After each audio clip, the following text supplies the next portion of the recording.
2 жылда елдің несін шығарып, еңсесін басқан дерттің қайта басталғанын қаламаймыз. Дей тұрғанмен сала мамандарының сақтандырғанына назар салып, құлақ түргеннің артығы болмас. Бүгін елдегі ағымдағы эпидемиологиялық жағдай туралы деген атаумен өткен брифингіде денсаулық сақтау министрі Ажар Ғиният сөз сөйледі. Оның айтуынша, елімізде коронавирус инфекциясын жұқтыру жағдайлары маусым айының ортасынан бастап бері қарай көбейген. Соңғы аптада алдыңғы аптамен салыстырғанда сырқаттану 2,5 есе өсті.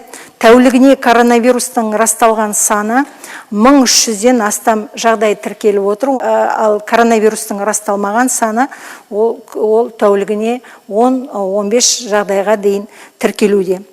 Сырқаттанудың ең көп таралуы еліміздің ең ірі қалаларында, мегаполистерінде, Алматы, Нұр-Сұлтан және Шымкент қалаларында басталуда.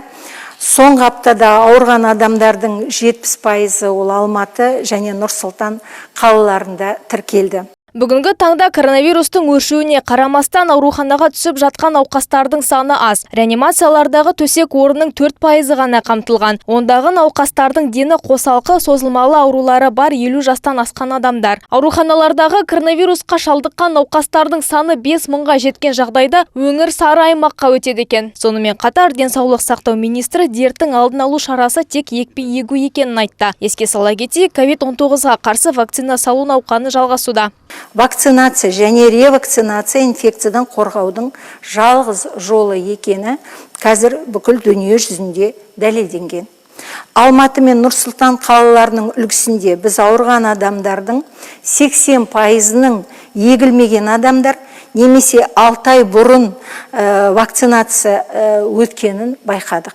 Республика бойынша коронавирусқа қарсы бірінші ревакцинациямен егілуге тиісті халықтың 67,5%-дан астамын қазір құрап отыр.